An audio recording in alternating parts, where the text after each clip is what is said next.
नव्या बचपन से ही बहुत ज़िद्दी थी। बिना माँ की बच्ची थी, इसीलिए सब लोग उसे संभालते थे। दीदी की तो लाडली थी। उसके पापा सचिन की दूसरी शादी करने का प्रयास चालू था, पर यह 7 साल की बच्ची कुछ न कुछ करके अपने पापा का रिश्ता जुड़ने नहीं देती थी। उसकी दोनों नानी और दादी उसे समझा समझा कर थक गई। बेटा, सभी सौतेली माँ बुरी नहीं होती, और हम है ना, तुम्हें अगर तकलीफ़ देगी तो हम उस पर चिल्लाएंगे, डांटेंगे। लेकिन उसके मन में बार बार डर आ रहा था कि सौतेली माँ मुझे तकलीफ़ देगी, पापा भी उसका ही सुनेंगे और उसकी माँ की आखिरी याद मतलब उनका मंगलसूत्र भी वह उसी सौतेली माँ को दे देंगे, ऐसा उसे लगता था। सभी को टेंशन हो रही थी उसको कैसे समझे। उसकी माँ मतलब सुनीता का एक्सीडेंट में 2 साल पहले ही दुनिया से चली गई। तब से लेकर अब तक उसी बच्ची को सभी संभालते थे, पर उसकी यह जिद ज़रा ज़्यादा ही थी। कैसे बताएं अब इसे कि उसकी दादी ने उसके ही ममेरे भाई की लड़की पसंद कर ली है। उसकी भी शादी होकर तलाक हो गई है और उसे एक लड़का भी है, पर यह बच्ची सुनने को तैयार ही नहीं है। वह लड़का है मतलब उससे ही सब प्यार करेंगे, मुझसे नहीं, ऐसे उसके मन में वहम बैठ गया है। वो इस शादी को नहीं होने देगी, ऐसे ज़िद पकड़ के बैठी है। उसकी ज़िद के आगे सचिन भी नहीं बोल सकता। दोनों दादी नानी काफ़ी चिंतित हो गई। बाद में सुनीता की माँ ने समस्या का समाधान निकाला। सुनीता की माँ एक दोस्त माया, जिसकी उम्र हो चुकी थी, इसलिए उसकी शादी तय नहीं हो रही थी, उसके पास जाकर नानी ने सब हकीकत बताई। वह सब सुनकर समझ के बाद में भी माया शादी के लिए तैयार हो गई। इस वजह से दोनों नानी दादी भी काफ़ी खुश हो गई। अब सचिन क्या कहता, इसकी उनको चिंता हो रही थी कि खुद सास ही बोल रही है, इसीलिए जमाई तैयार हो गए। लड़की को मिलने के लिए सचिन ने माया से मिलने का तय किया। मुलाकात के दिन सचिन ने माया से कहा कि मैं सिर्फ शादी नव्या के भविष्य के लिए और अपनी माँ की इच्छा के लिए तैयार हूँ। मेरी तरफ से कभी कोई उम्मीद मत करो। यह सुनते ही बहुत बुरा लगा माया को, पर कितने दिन घर वालों के ताने सुनती, इसीलिए माया तैयार हो गई और शादी भी हो गई।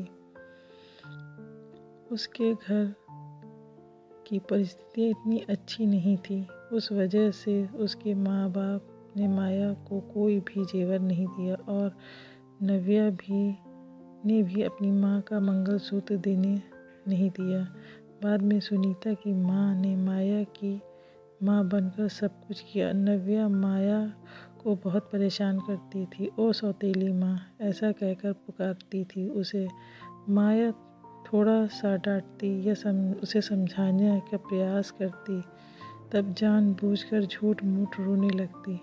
माया 2 महीने में पूरी तरह से हताश हो गई। दोनों दादी नानी को पहले ही सब कुछ पता था, इस वजह से माया को वह कुछ नहीं बोलती थी, उल्टा ही उसे बोलती थी कि मारोगी तो भी चलेगा। पर सचिन को यह सब सहन नहीं होता था। जब परिस्थितियाँ हाथ से निकलने लगी तो माया ने उसकी सहेली को, जो एक ही स्कूल की टीचर थी, उसके साथ मिलकर एक प्लान बनाया और सचिन को असली परिस्थिति का सच का पता चले, इसलिए नव्या को ड्रामों का वीडियोस बनाकर उसे दिखाया। पहले माया को ही गलत समझने वाला सचिन सारी सच्चाई से अवगत हुआ और उसने उन दोनों का धन्यवाद किया और प्यार से नव्या को समझाया कि इसके आगे तुम माया के साथ अच्छा बर्ताव करना होगा, उसकी सब बातें सुननी होगी। हालांकि नव्या ने काफ़ी हताश किया, पर उसकी साइड लेने वाला कोई भी नहीं है, यह उसे समझ में आ गया। उसे को माया पर बहुत गुस्सा आता था। माया उसे बहुत समझाती। धीरे धीरे माया और सचिन का रिश्ता भी सुधर रहा था, पर पति पत्नी जैसे रिश्ते उनमें नहीं थे और वो सचिन ने उससे पहले ही बता दिया था। माया को बहुत बुरा लगता। उसने अपनी इच्छाएं अपने मन में ही दबा दी। नव्या ने उसे सौतेलेपन कभी भी नहीं दिखाया, पर नव्या मात उसके साथ झगड़ा ही करती थी। धीरे धीरे नव्या बड़ी हो गई। सचिन हमेशा काम के लिए बाहर रहता। माया नव्या के लिए हमेशा तत्पर रहती। उसने नव्या को बहुत प्यार से समझाने की कोशिश की, पर माया को हमेशा असफलता ही मिली। उसमें सचिन की माँ हमेशा बीमार रहती, उसकी वह देखभाल करती। उन्होंने एक बार माया को बुलाया और बताया, मुझे बहुत चिंता होती थी कि नव्या की, पर अब नहीं होती। तुम हो ना, अभी मेरे कुछ भी हो जाए चलेगा, पर तुम्हारे लिए मुझे बहुत बुरा लगता है। जिस बच्ची के लिए तुम इतना करती हो उसकी उसे कीमत ही नहीं। तभी माया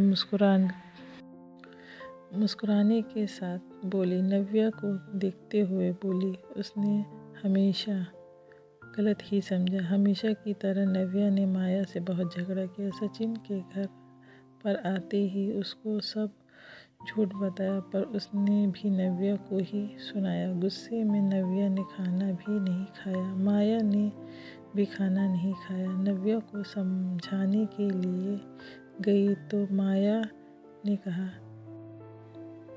मुझे तुम्हारी माँ की जगह नहीं चाहिए। उसकी आखिरी निशानी मतलब उसका मंगलसूत्र भी नहीं चाहिए। मुझे सिर्फ तुम माँ बोलकर पुकार लो। मेरे लिए उससे बड़ा कोई पुरस्कार नहीं होगा। जिस दिन तुम ऐसा करोगे उस दिन मुझे ममता का गहना मिल जाएगा। वही मेरा खरा पहला गहना होगा। पर नव्या सुनेगी तब ना। जैसे जैसे वैसे ही सब चलता रहा। कई दिनों बाद दादी की तबीयत बिगड़ गई। उन्होंने सचिन को बुलाया और कहा, माया बहुत अच्छी लड़की है, वह कभी भी भेदभाव नहीं करेगी। तुम उसको अपनी पत्नी की तरह स्वीकार कर लो। उसकी भी कोई उम्मीद होगी तुमसे, वह पूरा करो। ये आखिरी शब्द बोलकर दादी चल बसी। सचिन को माँ के ये शब्द कानों में गूंज रहे थे। महीना हो गया, तब भी वह शब्दों का विचार कर रहा था। गैलरी में शांत बैठा था। उतने में माया ने खाना खाने के लिए आ रहे हैं ना ऐसा कहकर बुलाने आई। सचिन का सब्र का बांध टूट गया। वह माया की गोद में सिर रखकर बहुत रोने लगा। आज 5 साल बाद पहली बार सचिन ने माया को छुआ। माया घबरा गई। उतने में नव्या वहाँ आ गई। इस वजह से वह विषय वहीं पर ही ख़त्म हो गया। कई दिनों बाद वापस सब नॉर्मल हो गया। दोनों अब शरीर से मन से नज़दीक आ गए थे। नव्या को समझ आने के बाद वह भी ज़रा अच्छा बर्ताव करने लगी। अभी उसकी 12वीं की परीक्षा थी, इसीलिए माया उसके टाइम टेबल सब ठीक से संभाल कर रखती थी।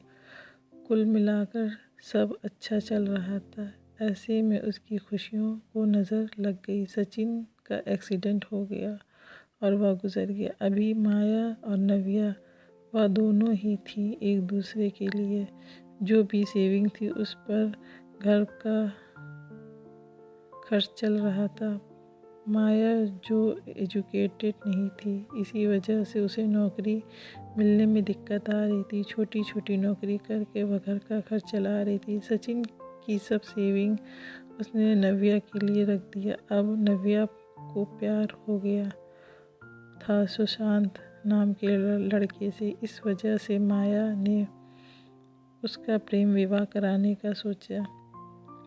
सब लोग अच्छे हैं, नव्या भी खुश रहेगी, ऐसे उसे विश्वास था। पर सुशांत की माँ खड़ूस थी। सचिन के जाने के बाद उनकी परिस्थितियाँ भी अच्छी नहीं थी। नव्या शादी के बाद ज़्यादा गहने नहीं लाई, इसीलिए ससुराल वाले उसे तकलीफ़ दे रहे थे। उसकी सास की सहेलियां घर पर आईं नई दुल्हन से मिलने। तब नव्या की सौतेली माँ के बारे में भला बुरा बोल रही थी। सौतेली माँ है ना, इसीलिए जानबूझकर किया होगा, सब खुद ही के लिए रख लिया होगा और बेटी को लंका की पार्वती बनाकर सिर्फ मंगलसूत्र पहनाकर भेज दिया। और हंसने लगी। अभी उसका खुद पर नियंत्रण टूट गया। मेरी माँ की आखिरी याद मतलब यह मंगलसूत्र जो मेरी इच्छा थी कि मैं इसे ही पहनूं। यह मंगलसूत्र मेरी माँ का आशीर्वाद का हाथ है और मेरी माया माँ को भला बुरा बोलने का तुम्हें कोई हक नहीं। आज वह है, इसीलिए मैं हूँ। उन्होंने मुझे अच्छे संस्कार दिए, डिसिप्लिन सिखाया, साम और बड़ों का सम्मान। यह सब बातें कोई भी उम्मीद न रखते हुए सिखाया। पापा के जाने के बाद भी उन्होंने कमाए हुए एक पैसा भी खुद पर ना खर्च करते हुए सब पैसे मुझे दिए। कभी भी सौतेलापन उन्होंने मुझे नहीं दिखाया। मेरे लिए उन्होंने खुद का बच्चा तक नहीं होने दिया। पर मुझे पागल को कभी यह समझ नहीं आया। उन्होंने मुझे सिर्फ और सिर्फ मुझे प्यार किया। मुझसे उन्होंने एक भी चीज़ नहीं चाहिए थी जो भी मैं कभी नहीं दे पाई। सब औरतें एकदम सोच में पड़ गई, आखिर वह कौन सी चीज़ चाहिए थी। उन्होंने नव्या से पूछा उन्हें क्या चाहिए था। सच में बहुत महंगा गहना होगा, इसीलिए तो उसने इतना एडजस्ट किया होगा। बातचीत हो रही थी, तभी वहाँ माया आ गई और औरतें खुसुर फुसुर करते हुए हंसने लगी। माया मन में डर गई। नव्या ने ऐसा क्या किया होगा, ऐसे क्या किया जो सब औरतें उसे देख रही हैं। तभी नव्या ने माया को गले लगाकर प्यार से माँ बुलाया।